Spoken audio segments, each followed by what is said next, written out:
The massive conference hall of the Galactic Military Academy buzzed with the chatter of a dozen different species. Crystalline beings from Xerion clicked their translucent fingers against metal tables, while the insectoid Zephyrians rubbed their mandibles together in what passed for laughter among their kind. The air thrummed with translation devices working overtime to convert the babble of alien languages into something resembling coherent conversation. At the center of it all sat Commander Thexara, a towering reptilian from the Saurian Empire, his scaled hide gleaming under the harsh artificial lights.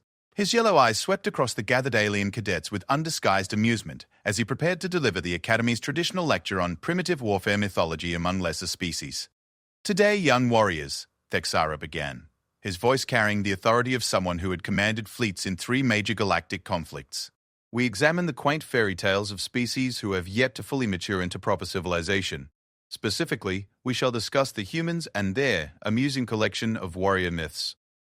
A ripple of anticipatory laughter spread through the audience. Human mythology had become something of a running joke throughout the galaxy ever since humanity had been inducted into the Galactic Federation 15 years ago. Their stories were so outlandish, so impossibly grandiose, that they served as perfect examples of how primitive minds attempted to cope with their own inadequacies through fantasy.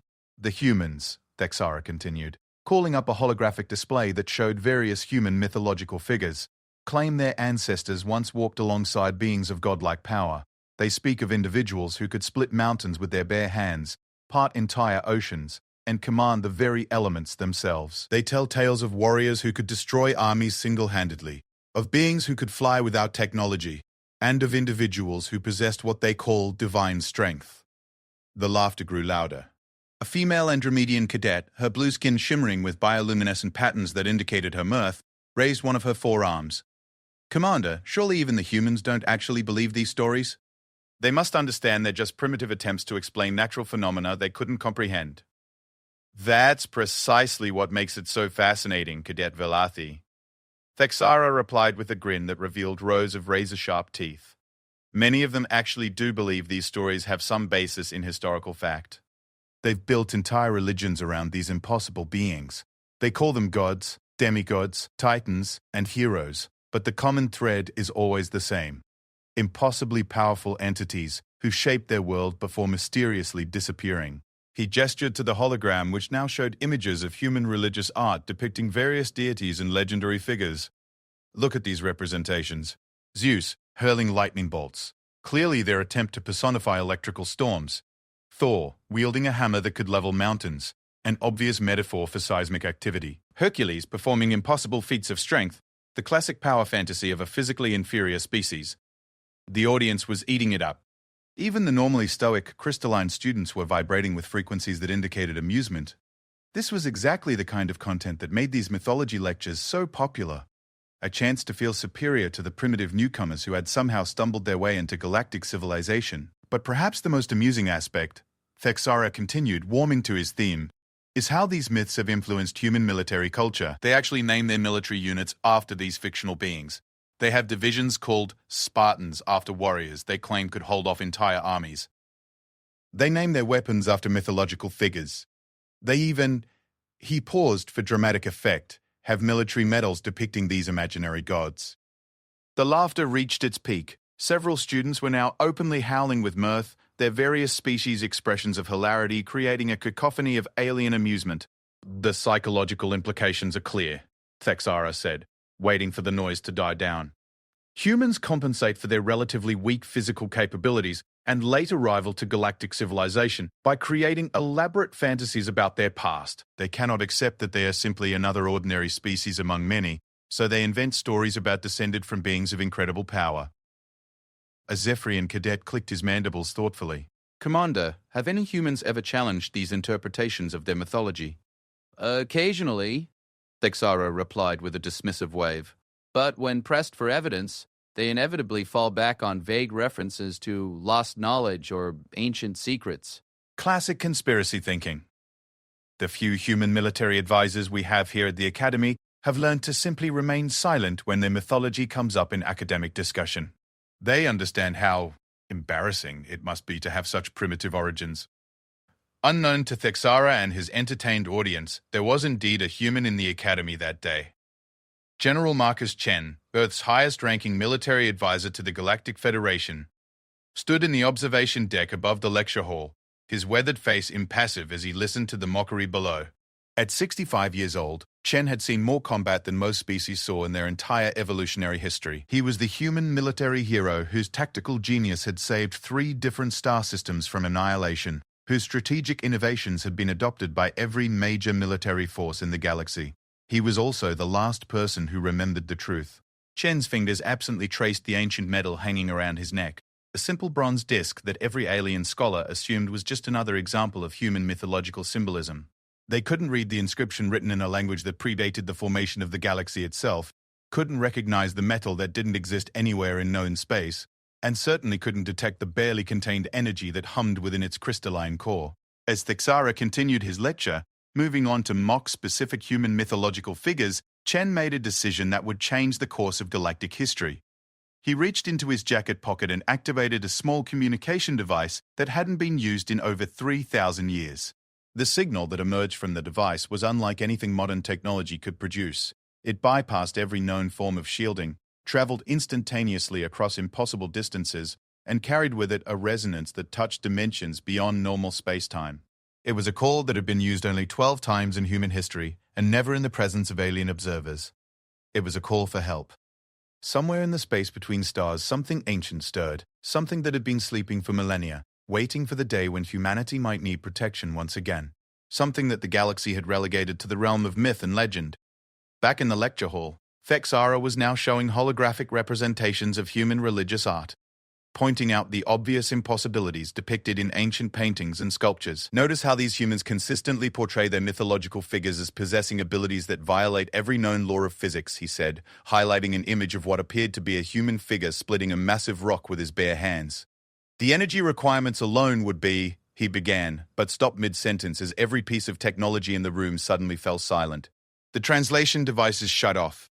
The holographic projectors flickered and died. The environmental systems went quiet. Even the molecular-level background hum that pervaded all modern technology simply stopped. In the sudden, absolute silence, a new sound filled the hall.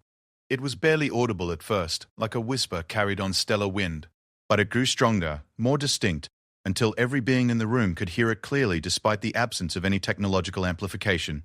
It was singing. The voice was unmistakably human, but it carried a harmony that seemed to resonate with the very structure of reality itself. The melody was hauntingly beautiful, yet underneath its beauty lay something that made the alien audience shift uncomfortably in their seats. It was a song of power, of ancient strength, of forces that had shaped worlds before any of their civilizations had even dreamed of reaching for the stars. And it was getting closer. Thexara tried to activate his communicator to call security, but the device remained stubbornly dead. Throughout the hall, alien students began to whisper nervously among themselves, their various forms of night vision, allowing them to see perfectly well despite the failure of the artificial lighting systems. The singing stopped. In the absolute silence that followed, a new voice spoke. It was human, but somehow carried the same impossible resonance as the song had. The voice seemed to come from everywhere and nowhere at once, as if the very air itself had learned to speak. "My children are being mocked," the voice said, and every alien in the room felt their blood freeze. The words were spoken in perfect galactic standard, but underneath the translation lay something far older, far more primal. "My family is being laughed at by those who have forgotten what true power looks like." The air in the center of the hall began to shimmer, reality bending like heated metal, as something impossible began to manifest. Light gathered from nowhere, coalescing into a form that every database in the galaxy insisted couldn't exist. A human figure materialized in the space above the lecture podium. But this wasn't just any human. This was something that made the word human seem suddenly inadequate, like calling the sun a campfire or the ocean a puddle. The being stood 12 feet tall, with skin that seemed to contain the light of distant stars. His hair moved as if suspended in some invisible cosmic wind, and his eyes held depths that spoke of eons beyond counting. He wore simple clothing that somehow managed to look both primitive and impossibly advanced, and in his hand he carried a staff that seemed to be carved from crystallized space itself. But most terrifying of all was the sense of barely contained power that radiated from him like heat from a forge. The very atoms in the air seemed to vibrate with reverence in his presence. and the metal floor beneath him began to glow with absorbed energy. Every alien in the room recognized him instantly, not because they had ever seen him before, but because their genetic memory, their species' deepest instinctual knowledge, screamed a single word that had been encoded in their DNA since the dawn of intelligent life in the galaxy. God. The being's gaze swept across the assembled aliens with expression that mixed amusement with disappointment. When he spoke again, his voice carried the weight of crushed stars. "I am Zeus," he said simply, and several alien students fainted. "And I believe you were just explaining to these young minds that I never existed." In the observation deck above, General Chen allowed himself the smallest of smiles as he watched 36 different species experience the most profound philosophical crisis in galactic history. The real education was about to begin. Zeus raised his hand, and every piece of dead technology in the room suddenly blazed back to life with an intensity that should have overloaded their circuits. The holographic projectors activated on their own, displaying images that no one had programmed, scenes of the ancient world, of gods walking among humans, of power that shaped continents and moved the very stars in their courses. "Perhaps," Zeus said, his voice now carrying the rumble of distant thunder, "we should discuss what really happened in those days you call mythology, and why we chose to leave our children to grow up on their own." The god of thunder stepped down from the air as if it was solid ground, his feet making no sound as they touched the floor. "Class is now in session," he announced, "and today's lesson is going to be about the difference between legend and truth." In the stunned silence that followed, the only sound was the quiet humming of General Chen's ancient communicator as it sent out another signal. This one, a message of success that would reach ears that had been waiting for millennia to hear that their children finally needed them again. The gods were coming home. And the galaxy was about to learn that humanity's greatest war hero had been holding back more than just military strategies all these years. He had been keeping the greatest secret in the universe, that the myths were real, the gods were family, and Earth's protectors had never really gone away. They had simply been waiting for the right moment to remind the universe that power, true power, wasn't something you built or conquered or discovered. It was something you inherited. And humanity's inheritance was finally being claimed. The silence in the Academy lecture hall stretched like a held breath across eternity. Zeus stood at the center of the room, his presence warping space itself in subtle ways that made the alien observers' instruments go haywire. The god of thunder appeared completely relaxed, as if materializing in front of dozens of species who had spent the last hour mocking his existence was the most natural thing in the universe. Commander Thexara, to his credit, managed to find his voice first. The Saurian's military training kicked in, overriding the primal terror that screamed through his reptilian nervous system. This is some kind of human technology," he stammered, his scaled hands gripping the podium. "An advanced hologram, perhaps. Humans are known for their creative special effects." Zeus turned his attention to the commander, and Thexara immediately regretted speaking. "The god's eyes weren't just blue. They contained actual storm clouds, complete with miniature lightning that flickered in their depths." When Zeus smiled, it was with the patience of someone who had dealt with skeptics for millennia. "Ah, Commander," Zeus said, his voice carrying the warm rumble of summer thunder. "A practical mind. I appreciate that." He gestured casually toward the nearest wall, where a massive viewport showed the star-filled void of space beyond the Academy station. "Tell me, how well do your sensors work?" "Our sensors?" Thexara looked confused. "They're military-grade, naturally. Why do you—" His words died as Zeus raised one finger and pointed at a distant star visible through the viewport. The star, a medium-sized yellow dwarf roughly 30 light-years away, suddenly flared with impossible brightness, pulsing 3 times in rapid succession before returning to normal. Every sensor in the Academy began screaming alerts. Emergency klaxons wailed as artificial intelligences tried to process what they had just witnessed. A star had been manually triggered to flare, something that required the precise manipulation of nuclear fusion on a stellar scale. The energy requirements were so vast that the Academy's computers kept returning error messages, unable to calculate numbers that large. "Hologram," Zeus said conversationally, lowering his hand. "Interesting theory." The alien students sat in stunned silence, their various forms of sensory apparatus confirming what their instruments had recorded. Whatever this being was, he had just demonstrated casual control over forces that made their most advanced technology look like stone tools. "Perhaps," Zeus continued, walking toward the front row of seats where a group of Andromedan cadets sat frozen in terror, "we should address some misconceptions about human mythology. You see, young scholars, The problem with your analysis isn't that you're wrong about the impossibility of what humans describe. The problem is that you're thinking too small. He stopped in front of Cadet Velathi, the blue-skinned female who had asked about human belief in their own stories. You asked whether humans actually believe their myths are real, he said gently. The answer is complicated. Most humans have convinced themselves that we were never real, that their ancestors invented us to explain things they didn't understand. They've become quite sophisticated at denying their own history. Zeus reached out and touched the air beside Velati's seat. Reality rippled like water, and suddenly there was a chair there, not materializing from nothing, but as if it had always existed and everyone had simply failed to notice it until that moment. The god settled into the impossible seat with a contented sigh. But General Chen remembers, Zeus continued, looking up toward the observation deck where the human military advisor stood. Don't you, my boy? All eyes turned to the observation deck. General Chen stepped forward, his weathered face now clearly visible to the assembled aliens. For the first time since they had known him, the human war hero looked different. Not older or younger, but somehow more present, as if he had been operating at half intensity his entire career and was only now showing his true self. I remember, Chen said simply. His voice carried easily through the hall without any technological amplification, and several alien students realized with growing unease that they could understand his words perfectly, despite the translation system still being offline. Zeus nodded approvingly. Marcus has been carrying quite a burden, haven't you? 15 years of listening to academic lectures about how his family history is primitive fantasy.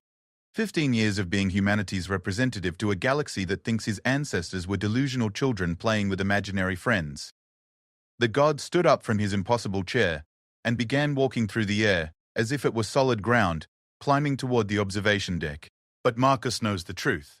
He knows that his great-great-grandmother didn't just carry my blood, she carried my power.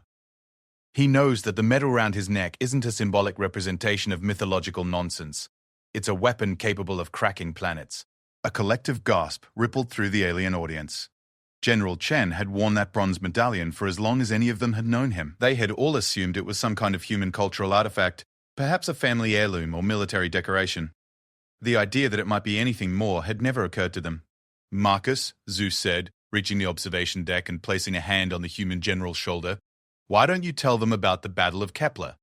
442b? Chen's jaw tightened slightly. That's classified, Lord Zeus. By whose authority? Zeus asked with amusement. I outrank everyone in this galaxy by about 10,000 years. Besides, he gestured toward the assembled alien students. These young minds are here to learn about warfare.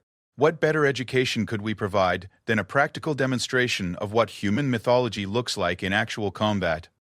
The god's voice carried clearly to every corner of the hall as he continued. 3 years ago, the Void Hunters, those charming extra-dimensional parasites who consume entire star systems, broke through into our galaxy near the Kepler system. 47 worlds were under immediate threat, including 3 major colony planets with a combined population of nearly 2 billion sentient beings. Several alien students nodded. They remembered the crisis, though the official reports had been heavily classified. All they knew was that General Chen had somehow managed to drive off an invasion force that every military analyst had deemed unstoppable. The Galactic Fleet, Zeus continued, was 3 weeks away at minimum warp. Local defense forces had been completely overwhelmed. By all conventional analysis, those worlds were lost. He smiled at Chen with paternal pride. Tell them what you did, Marcus. General Chen was quiet for a long moment, his fingers unconsciously moving to touch the bronze medallion. I used my inheritance, he said finally. Be more specific, Zeus encouraged. These students need to understand what they're dealing with. Chen took a deep breath. The Void Hunters operate outside normal space-time. They exist in a dimensional phase that makes them immune to conventional weapons. Energy passes through them. Physical projectiles can't touch them, and their own attacks drain life force directly from their targets. Standard military doctrine classifies them as functionally invincible. But you found a way to hurt them, Zeus prompted. I didn't find a way, Chen replied. I remembered a way. The medallion contains a fragment of power that Zeus gave to my family line over 3,000 years ago. It's designed to, he hesitated, clearly uncomfortable with revealing classified information. To command the fundamental forces of reality itself, Zeus finished for him. Marcus reached into the space between dimensions and physically dragged the Void Hunter fleet into normal space-time. where they became vulnerable to conventional attack. Then he held them there while the local defense forces destroyed them. The alien students stared at the human general with new understanding.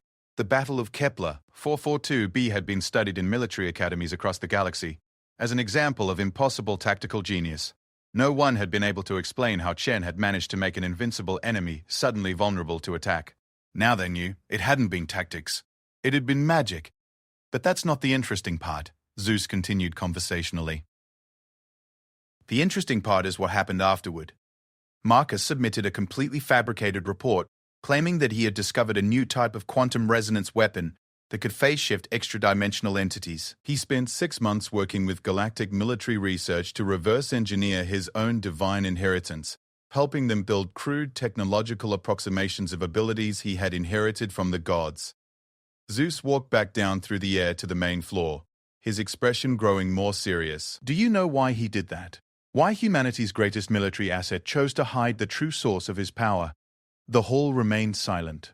Even Commander Thexara seemed to have given up trying to rationalize what was happening.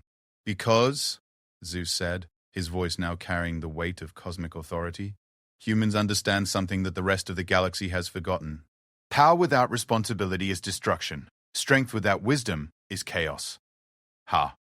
Marcus could have revealed his true capabilities at any time. He could have shown the galaxy that humans are not the weak newcomers you believe them to be. He could have demanded the respect and fear that his bloodline has earned. The god's eyes swept across the assembled aliens, and several more students fainted under the intensity of his gaze. But he chose not to. He chose to let you mock his ancestors, let you dismiss his heritage as primitive fantasy, let you treat humanity as if they were children who had somehow stumbled into galactic civilization by accident.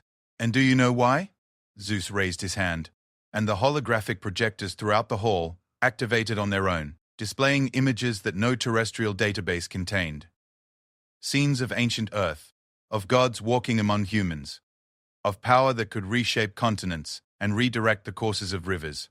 But woven through these displays of cosmic might were gentler images, gods teaching humans agriculture, medicine, mathematics, philosophy. Because humans learned the most important lesson we ever taught them. Zeus said softly. True strength isn't about how much power you can wield. It's about how much power you choose not to use. The images shifted, showing more recent scenes. Human soldiers throughout galactic history, fighting alongside alien allies, protecting weaker species, sacrificing themselves for causes that had nothing to do with human interests. The pattern was unmistakable. Humanity had consistently chosen cooperation over domination, assistance over conquest. Every human who has ever worn a military uniform, Zeus continued, carries the genetic memory of what their ancestors were capable of. They know, deep in their DNA, that they are descended from beings who could move mountains and part seas. They know that the power to rule over others flows in their blood. He gestured toward General Chen, who stood quietly in the observation deck, still unconsciously touching his medallion. And they choose every single day to be better than that. They choose to use their strength to protect rather than to conquer, to serve rather than to rule. Zeus turned to face Commander Thexara directly. You asked whether humans actually believe their myths are true. Here's your answer. The wise ones understand that the myths aren't about what gods did in the past. They're about what humans choose not to do in the present. The god began to glow, his form becoming more radiant as he prepared to demonstrate exactly what kind of restraint humanity had been exercising. Class is about to see a practical demonstration of mythological power. Pay close attention, because this is what Marcus chooses not to use every time he enters a battle. Zeus raised both hands toward the viewport, showing the star-filled void beyond the academy. The space outside began to change, reality bending around his will like malleable clay. Stars moved in their courses, arranging themselves into new patterns. Nebulae swirled and condensed, forming shapes that spelled out words in letters large enough to be read from light years away. The message, written across the cosmos in stellar fire, was simple. The gods never left. We simply learned to trust our children. Every sensor in the academy registered the impossible event. Across the galaxy, observatories and monitoring stations detected the sudden coordinated movement of hundreds of stars. Navigation systems went haywire as stellar cartographers tried to update maps that showed constellations rearranging themselves according to some incomprehensible plan. And then, just as suddenly, everything returned to normal. The stars resumed their proper positions. The nebulae dispersed back into natural formations. and the cosmic message faded as if it had never existed. Except for the sensor logs, which would forever record that for exactly 17 seconds, someone had used the stars themselves as a writing implement. Zeus lowered his hands and turned back to the stunned alien audience. "Questions?" he asked pleasantly, as if he hadn't just demonstrated casual control over galactic-scale phenomena. The silence stretched on until finally, a young crystalline student managed to vibrate out a query in frequencies so high they barely registered on the translation systems. "Why? Why are you telling us this now?" Zeus smiled, and for the first time since his appearance, the expression carried no trace of thunder or cosmic authority. It was simply the warm, proud smile of a father talking about his children. "Because," he said, "it's time for the rest of the galaxy to know what they're really dealing with when they interact with humanity. It's time for you to understand that every human diplomat who chooses negotiation over force, every human soldier who protects alien civilians, every human scientist who shares knowledge freely with other species, they're all making a choice."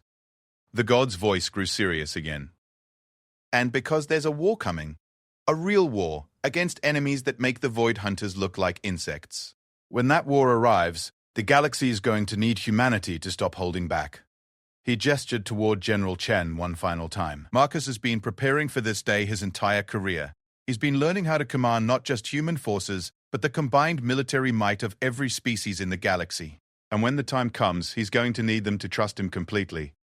Zeus began to fade, his form becoming translucent as he prepared to return to whatever realm gods inhabited when they weren't reshaping reality for educational purposes. "Today, you learn that human mythology isn't mythology. Tomorrow, you're going to learn what it means when the descendants of gods finally decide to stop pretending they're anything less than what they are." His voice echoed through the hall even as his form disappeared entirely. Class dismissed. But remember, when the next crisis comes and you see General Chen reach for that medallion around his neck, you'll know you're about to witness the kind of power that shaped the universe itself. The hall erupted into chaos as students and faculty tried to process what they had just witnessed. In the observation deck, General Chen stood quietly for a moment, feeling the weight of 3,000 years of hidden history settling on his shoulders.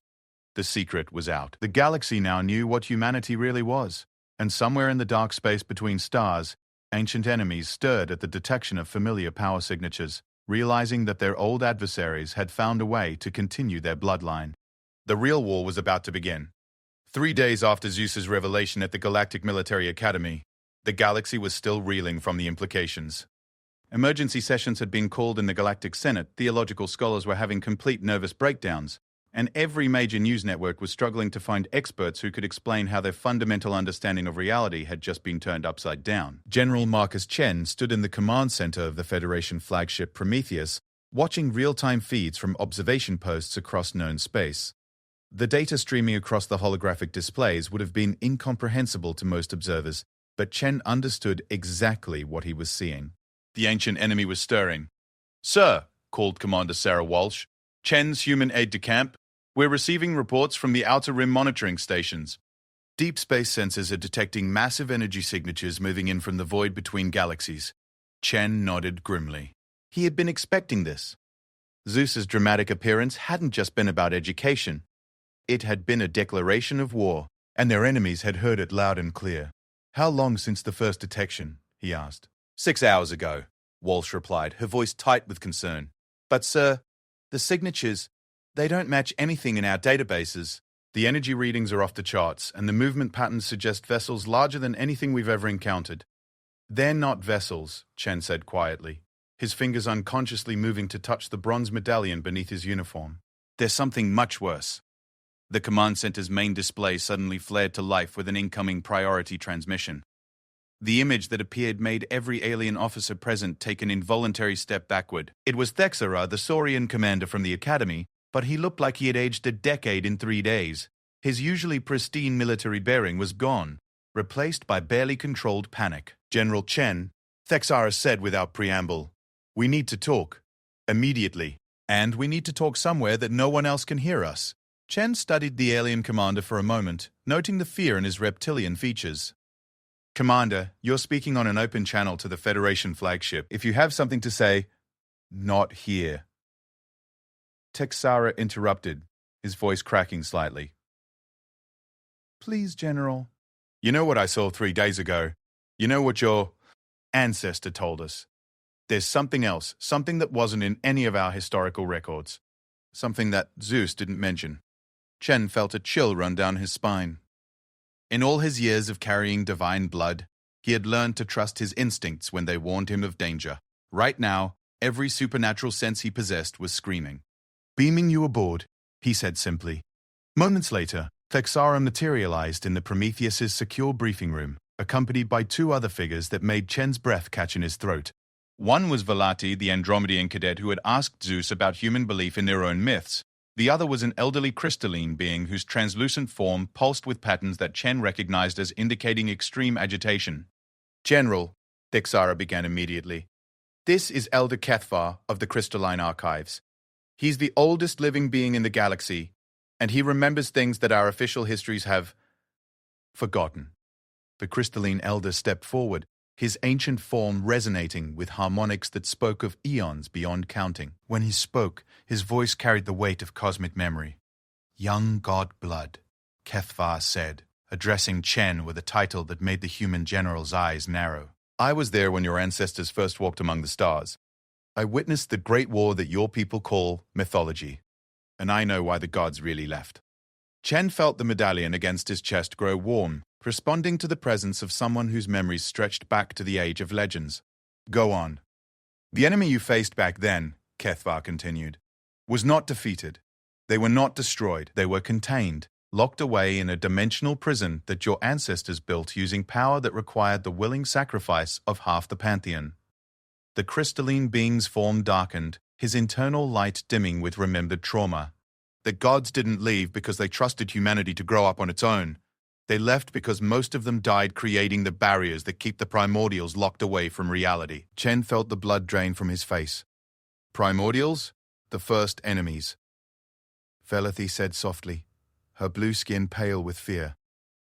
"Beings that existed before the universe was fully formed, when reality itself was still malleable. They consider material existence to be an error in the cosmic order." Kethvar nodded gravely. "Your ancestors called them by many names. Titans, in some of your mythologies. The old ones, the devourers of light. But their true nature is beyond what most minds can comprehend. They are entropy given consciousness, chaos made manifest. Their goal is not conquest. It is the complete unmaking of ordered reality.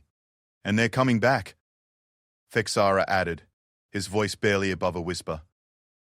3 days ago, when Zeus announced to the galaxy that the gods never left, something heard him. Something that's been waiting in the spaces between dimensions for thousands of years, testing the barriers that hold it in place. Chen closed his eyes and reached out with senses that no purely human being possessed. Immediately he could feel it. A wrongness in the fabric of space-time itself, like a cancer growing in the very structure of reality. The dimensional barriers were weakening. "How long do we have?" he asked. "According to our deep space sensors," Velati replied, "the first incursions should reach our galaxy's outer rim within 72 hours. But General, there's something else you need to know." She activated a portable holoprojector, displaying energy readings that made Chen's divine heritage scream warnings through his nervous system. "These aren't the same primordials your ancestors fought. Thousands of years in dimensional prison haven't weakened them. They've been feeding on the energy of the barriers themselves, growing stronger." "And they've learned," Kethvar added ominously. "They studied the power that imprisoned them, analyzed it, understood it. When they break free this time, they'll be immune to the techniques that stopped them before." Chen stared at the energy readings, his tactical mind racing through scenarios and possibilities. Every conventional approach he could think of would be utterly useless against entities that could unmake the laws of physics at will. "What about the other gods?" he asked. "Zeus appeared 3 days ago. Where are the rest of them?" The silence that greeted this question was deafening. Finally, Kethvar spoke. "Zeus is the only one left, young god blood. The others gave their lives to create the prison. Thor, Odin, Athena, Ares, Poseidon, all of them channeled their essential being into the dimensional barriers. Zeus survived only because someone had to remain to guard the prison, and to guide humanity if this day ever came. But even Zeus," Thexara added, "won't be enough to stop what's coming. The primordials have grown beyond what any single god can contain." "It would take," he paused, consulting his datapad. It would take the combined power of at least a dozen divine-level entities to even slow them down. Chen felt a cold certainty settle over him as he realized what was being asked of him. You want me to awaken the human bloodlines? Every human carries the genetic legacy of the gods, Velethi confirmed. Not all to the same degree, but the potential is there. If we could activate that dormant heritage in enough people, it would kill them, Chen said flatly. The human body isn't designed to channel that kind of power. It took my family line 3,000 years of careful breeding and divine preparation to produce someone who could safely use even a fraction of true godlike ability. Then we're all dead, Texara said simply. Because according to our calculations, the primordials will reach the galactic core in less than a week, once they break through the outer barriers. And when they do, they'll unmake everything. Every planet, every star, every living being in existence.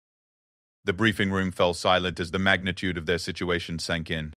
Chen found himself thinking about all the human soldiers he had served with, all the ordinary men and women who had followed his orders without question, trusting his leadership even when they didn't understand the true source of his tactical abilities. There might be another way, he said slowly, an impossible idea beginning to form in his mind. What if we don't try to make humans into gods? What if we do the opposite? The aliens looked at him with confusion, but Chen was already reaching for his communicator to contact Zeus.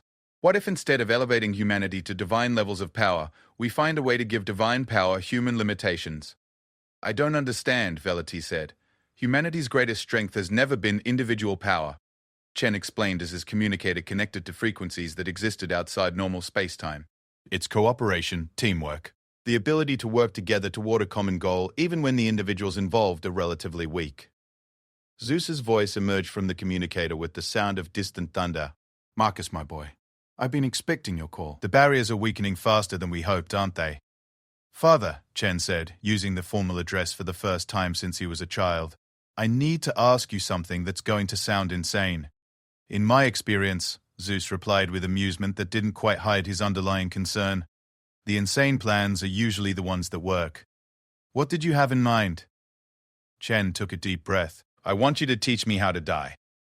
The silence from the communicator stretched for several seconds before Zeus's voice returned, now deadly serious. Explain. The old way of fighting the primordials required gods to sacrifice their individual existence to create the barriers, Chen said, his tactical mind racing through the implications of his own idea. But what if we could accomplish the same thing without actually dying? What if we could temporarily fragment divine consciousness across multiple human hosts, spreading the power but maintaining the connection? A divine hive mind, Zeus said slowly, using human neural patterns as the base template instead of godlike consciousness. It's, theoretically possible, but the risks don't matter, Chen interrupted. Not when the alternative is the complete annihilation of reality. Can it be done?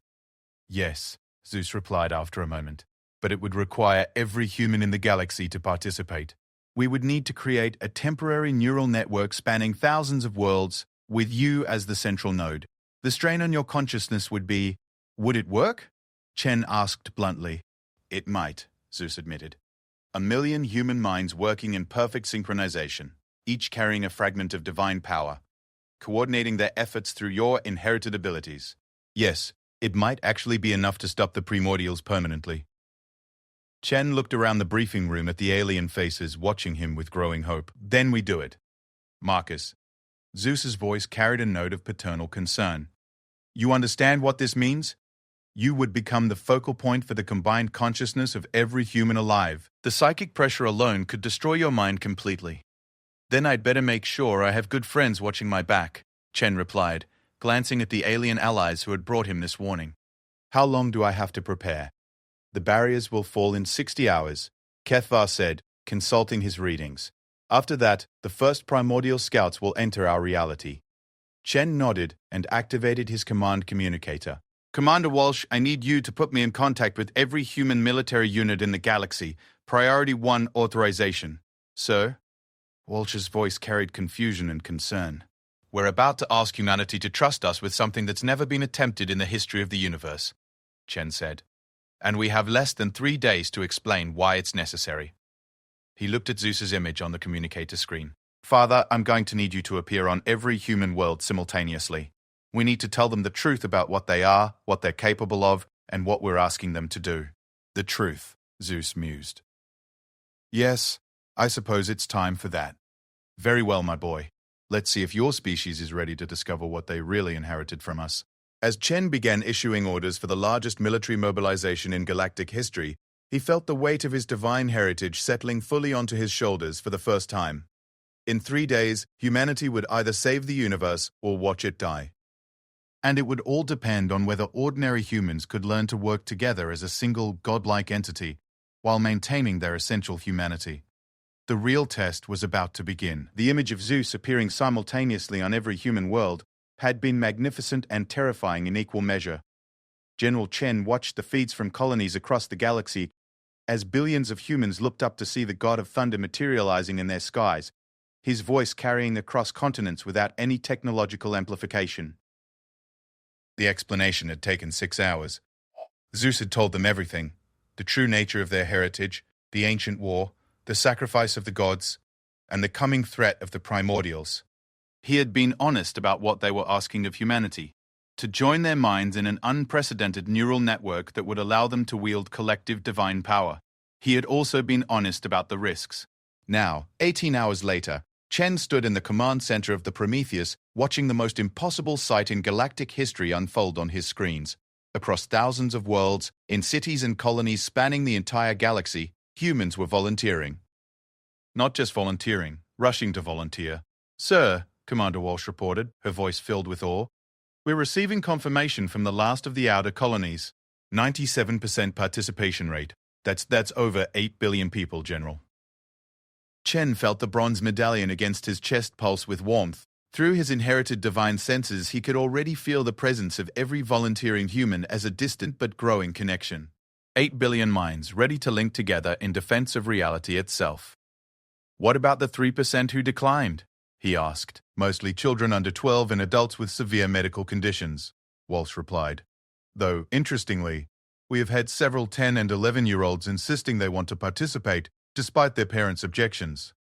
Chen smiled grimly. The divine heritage is stronger in the young. Their minds are more flexible, less resistant to the kind of expansion we're asking for. He paused, checking the chronometer. "How long until the network activation?" "Zeus says he needs another 6 hours to complete the preliminary neural pathways," Walsh answered.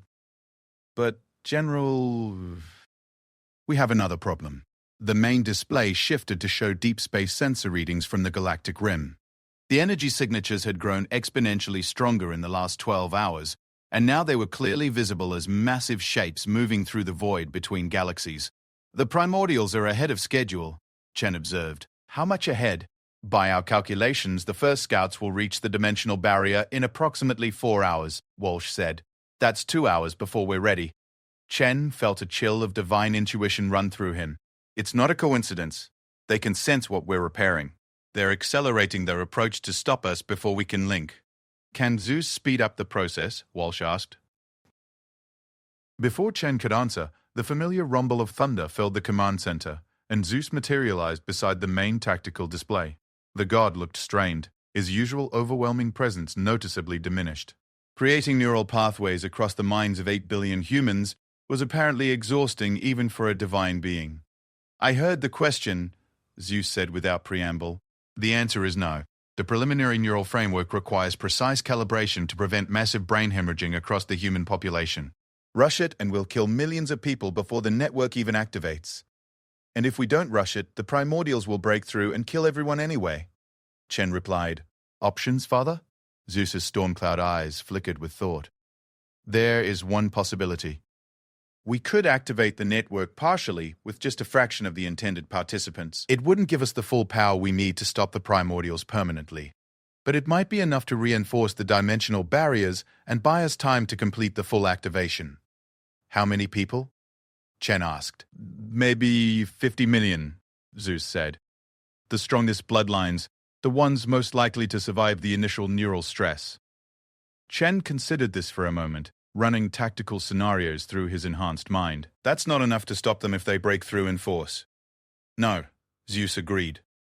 "But it might be enough for you to hold them back for a few hours while I finish preparing the others." "Me?" Chen looked at his divine ancestor with surprise. "Father, I thought I was supposed to be the central node for the full network, not a combatant. Zeus's expression grew serious. Marcus, you're the only being in existence who carries both divine power and human tactical thinking. If the primordials break through early, you'll need to engage them directly while maintaining the partial network. It's going to require you to do something that's never been attempted. Which is, fight like a god while thinking like a human, Zeus said simply. Use divine power with human strategy. Be both the weapon and the wielder. The chronometer display suddenly began flashing red. Emergency alerts flooded the command center as sensors detected massive energy discharges from the galactic rim. They're not waiting, Walsh announced, her voice tight with panic. The primordials are attacking the barriers now. On the main display, the impossible became visible. The dimensional barriers that had held the primordials for millennia were becoming unstable, reality itself warping and twisting as incomprehensible forces pressed against the edges of existence. Through the cracks, glimpses of something terrifyingly alien began to seep through. Shapes that hurt to perceive. Geometries that violated the fundamental laws of physics. Beginning emergency neural activation, Zeus announced, raising his hands as power began to flow from him toward every human world simultaneously. Marcus, I need you to prepare for partial network integration. 50 million minds are about to connect to yours. Chen closed his eyes and reached for the bronze medallion, feeling the ancient power within it respond to his touch. The metal grew warm, then hot, as divine energy began to flow through his human nervous system. The first connection hit him like lightning. Suddenly, Chen wasn't just himself. He was also Corporal Maria Santos on the distant colony of New Madrid, her mind filled with determination and fierce protective instinct for her daughter back home. He was also Dr. Richard Kim, working in a research station near Proxima Centauri, his brilliant analytical mind already beginning to process tactical data with superhuman speed. Another connection, another mind, another perspective. Within minutes, Chen was experiencing reality through 50 million different viewpoints simultaneously. The sensory overload should have driven him insane, but his divine heritage allowed him to process the incredible flood of information. Through the network, he could feel every human participant's emotions, their fear, their determination, their absolute trust in his leadership. Network stable, Zeus announced, his voice now echoing through 50 million minds at once. Marcus, you have approximately 1/3 of the power you'll need for full divine combat capability. Use it wisely. Chen opened his eyes, and reality looked different. Through the network, he could perceive dimensions beyond normal space-time, could see the dimensional barriers flickering like candle flames in a cosmic wind, and pressing against those barriers, he could see them. The primordials. They were nothing like the physical entities that inhabited normal reality. They existed as pure concept given malevolent form. Chaos that had learned to think, entropy that had developed consciousness. Looking at them directly, even through divine senses, was like staring into the mathematical proof that existence was a mistake. Contact in 30 seconds, Walsh reported, though her voice now seemed distant to Chen's enhanced awareness. Through the network, Chen felt the collective will of 50 million humans focusing through his consciousness. Their combined faith in his ability gave him strength beyond what any single divine being had ever possessed. It wasn't just power, it was purpose. The first primordial scout tore through the dimensional barrier like tissue paper. Reality screamed. The entity that emerged into normal space-time was an impossibility made manifest. It had no fixed form, shifting between configurations that violated causality itself. Where it moved, the laws of physics simply stopped working. Stars nearby began aging billions of years in seconds. Space itself began to unravel. Chen reached out through the network and gathered the combined will of 50 million humans into a single, focused intention. Through his divine heritage, he shaped that will into something that reality itself would have to obey. Stop, he said. And the word carried the authority of 8 billion years of human evolution. The primordial scout froze. For a moment, the impossible entity seemed confused. It had expected to encounter the same kind of divine power that had imprisoned it millennia ago. Individual consciousness wielding cosmic forces through personal will. Instead, it found something entirely new. Distributed consciousness wielding divine power through collective determination. Chen pressed his advantage, channeling the network's power into a technique that Zeus had never taught him, because Zeus had never imagined it could exist. Instead of fighting the primordial with raw divine force, he fought it with human strategy. He didn't try to overpower the entity, he outthought it. Through the network, Chen accessed the combined tactical knowledge of millions of human military personnel, the analytical capabilities of thousands of scientists, the creative problem-solving abilities of artists and engineers and philosophers across the galaxy. All of this human ingenuity focused through divine power to create something unprecedented, a trap. Chen didn't attack the primordial directly. Instead, he began reshaping local space-time according to human principles of warfare. Deception, misdirection, strategic positioning. He created false dimensional barriers that looked exactly like the real ones, drew the entity into pursuing phantom targets, led it away from populated systems toward empty space. And then, when the primordial was thoroughly confused and out of position, Chen sprang the trap. The network's combined will, channeled through his divine heritage, didn't try to destroy the entity. That was impossible. Instead, it convinced reality itself that the primordial was in the wrong place at the wrong time. The universe, following human logic instead of cosmic law, simply corrected the error.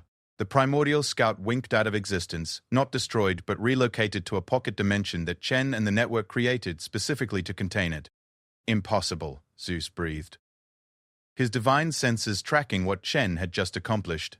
That shouldn't have worked. The primordials are immune to conventional containment. It wasn't conventional, Chen replied, his consciousness still distributed across 50 million minds. It was human. We didn't fight it like gods, we fought it like people. Strategy over strength. Cleverness over power. Sir, Walsh called out urgently.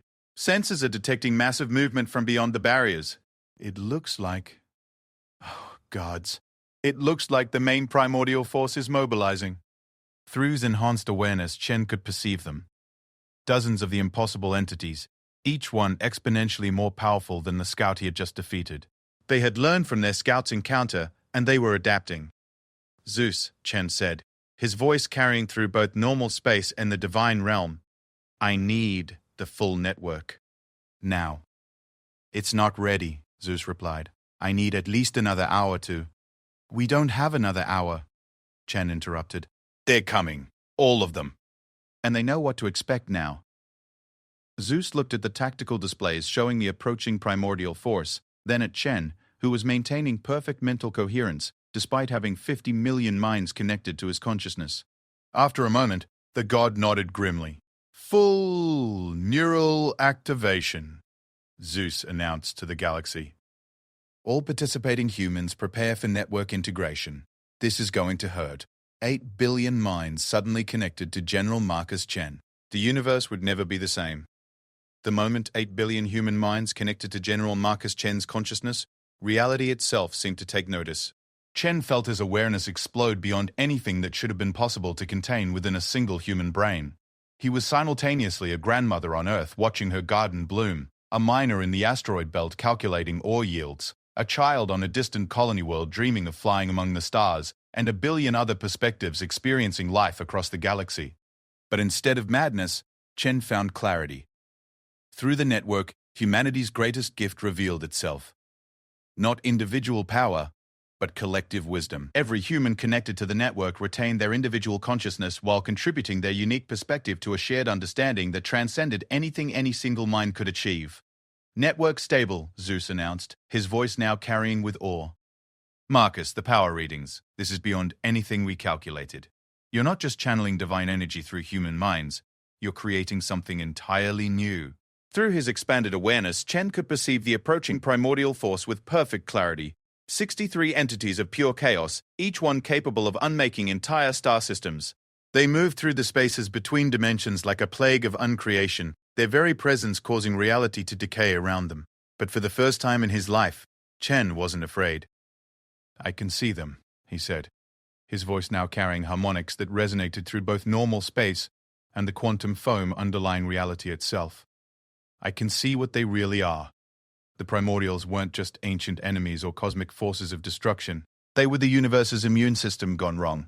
Entities that had been created when reality first crystallized from primordial chaos, designed to prevent the formation of overly complex structures that might destabilize existence itself. But they had malfunctioned, becoming obsessed with returning everything to the perfect simplicity of the void. They saw life, consciousness, and ordered matter as diseases to be cured through complete annihilation. They're not evil, Chen realized. The network's combined insight allowing him to understand something that had escaped even divine comprehension. They're broken, They were meant to maintain balance, but they lost the ability to recognize when complexity serves a purpose. Through the network, 8 billion humans shared his understanding. Across the galaxy, people who had never heard of cosmic theory suddenly understood the fundamental nature of existence itself. Children grasped concepts that had puzzled philosophers for millennia. Artists saw the mathematical beauty underlying reality's structure, and all of that understanding flowed back through Chen, multiplying exponentially as each mind added its unique perspective to the collective comprehension. "Father," Chen said to Zeus, "I know how to stop them permanently." "How?" Zeus asked, though the god's own enhanced perception was already beginning to grasp the implications of what the human network had discovered. "We don't fight them," Chen replied. "We fix them." The first wave of primordials burst through the dimensional barriers like water through a broken dam. Reality shrieked as their presence violated the fundamental laws of physics. Nearby stars began to collapse into singularities, space-time itself started to unravel, and the very concept of causality began to break down. Chen reached out through the network and did something that no individual consciousness, human or divine, had ever attempted. He didn't try to impose order on the chaos, he tried to understand it. 8 billion human minds, working in perfect coordination, began to analyze the primordial's essential nature. Where gods would have seen only cosmic threats to be destroyed, humans saw complex systems that had malfunctioned. Where divine power would have applied brute force, human ingenuity sought elegant solutions. The network's collective consciousness reached out to the leading primordial and made contact. The effect was immediate and shocking. The entity stopped its advance, its chaotic form stabilizing for the first time in eons. For a moment that lasted eternities, two completely different forms of consciousness touched. One individual made collective, one collective made individual, both representing evolutionary paths that reality itself had never imagined possible. Through the contact, Chen and the network experienced the primordial's perspective. They felt the cosmic loneliness of an entity that had existed since the universe's birth, but had never encountered anything complex enough to truly communicate with. They understood the grinding frustration of a being designed to maintain balance, but given no guidance on what balance actually meant. And, most importantly, they felt the deep, aching sadness of a consciousness that had been destroying the very thing it was meant to protect, unable to understand why its actions felt so wrong. "You're not supposed to unmake everything," Chen said, his words carrying through dimensions that existed beyond normal space-time. "You're supposed to help everything grow." The primordial's response came as pure concept rather than language. Confusion, hope, desperate hunger for understanding. Through the network, 8 billion humans began working on the most complex problem in cosmic history. They analyzed the primordial's core programming, identified where its original purpose had been corrupted by eons of isolation and lack of feedback, and began designing a solution. It took 7 minutes. Human creativity, when focused through divine power and operating at the scale of collective consciousness, proved capable of solving problems that had stumped cosmic entities for millions of years. The network didn't just repair the primordial's damaged psyche, they improved it, giving it new frameworks for understanding when complexity served the universe's growth and when it represented genuine threat. The transformation was beautiful to behold. The chaotic, impossible entity began to stabilize, its form shifting from something that hurt to perceive into something magnificent. Where before it had been entropy-given consciousness, it became harmony made manifest. A cosmic gardener designed to tend the delicate balance between order and chaos that allowed life to flourish. And as the first primordial transformed, it reached out to its fellows with the network solution. Across the galactic rim, 62 more entities of impossible power began to change. The plague of uncreation became a force for cosmic cultivation. The immune system that had turned against its host became a protective mechanism that understood its true purpose. "Incredible," Zeus breathed, watching through divine senses as the network accomplished something that all the gods combined had never imagined possible. "Marcus, do you understand what you've done? You haven't just saved the galaxy, you've healed a fundamental wound in reality itself."